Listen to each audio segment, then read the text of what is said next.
Սիրելի բարեկամներ,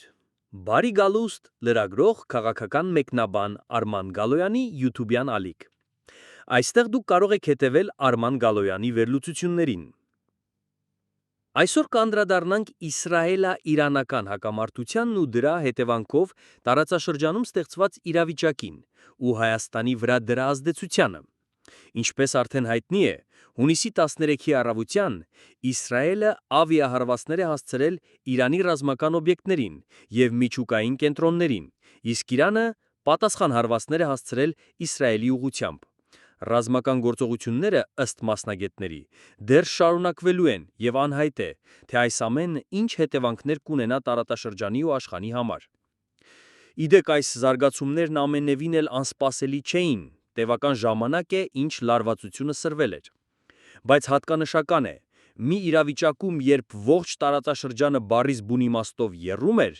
իսկ այսօր արդեն սկսվել են իրական պայթյունները, Հայաստանի իշխանություններն ուղղակի շակալների խրախճանք են սկսել, խորացնելով ներքին պառակտումը, սանձազերծելով հարձակումներ եկեղեցու դեմ, միաժամանակ խորացնելով բևեռացվածությունը հասարակության ներսում։ Այսօր Հայաստանը կանգնած է բազմաշերտ ճակատագրական մարտահրավերների առաջ։ Ակնհայտ է, որ աշխարհաքաղաքական բախումները սրընթաց մուտք են գործում նոր և վտանգավոր փուլ։ Այս համատեքստում Հայաստանի Հանրապետությունը այլևս չի կարող թույլ տալ իրեն ամբարտավան այս կեցվածքը։ Պահանջվում են համազգային սթափություն, միասնականություն և խելամիտ ռազմավարական մոտեցում։ Ի թիվս մի շարք անհրաժեշտ քայլերի, Հայաստանը պարտավոր է ակտիվացնել դիվանագիտական ջանքերը միջազգային գործընկերների հետ, նպատակ ունենալով նպաստել տարածաշրջանային կայունությանը և հստակ հավաստիացնել միջազգային հանրությանը, որ Հայաստանի տարածքը չի օգտագործվելու ռազմական նպատակներով։ Սա պետք է հնչի ոչ թե որպես ձևական խոստում,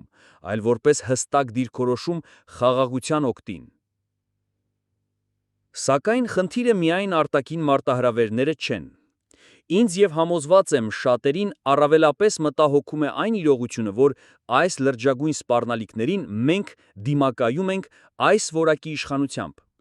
Սա, անկեղծ ասած, ամենամեծ մարտահրավերն է մարտահրավերի մեջ, որովհետև նման որակի իշխանությամբ մարտահրավերների առաջ հայտնվելն ավելի է սրում այդ մարտահրավերները և նորեր է առաջ բերում։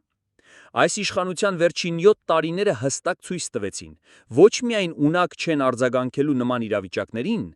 այլ ընդհակառակը,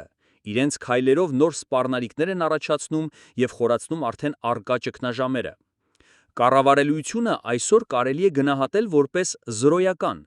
Որոշումները կայացվում են պահի տակ, հույզերով, հաճախ չմարսված ներքին քարոզչական տրամաբանության հիման վրա և ոչ թե պետության երկարաժամկետ շահերից ելնելով։ Իսկ ճակատագրական է հենց այս կառավարելու անկարողությունը, ռազմավարական դատողության բացակայությունը։ Եվ երբ մարտահրավերները գալիս են դրսից, բայց պատասխանատու իշխանություն չկա ներսում, այդ մարտահրավերները բազմապատկվում են։ Այո, Հայաստանում հրդեհ է, բայց այս հրդեհին ավելանալու են նաև երկրաշարժերը։ Սիրելի բարեկամներ, այսօր այսքանը։ Կհանդիպենք։ Մինչ այդ կարող եք բաժանորդագրվել մեր YouTube-յան ալիքին, հավանել մեր փոդքասթը։ Բարին ընդ ձեզ։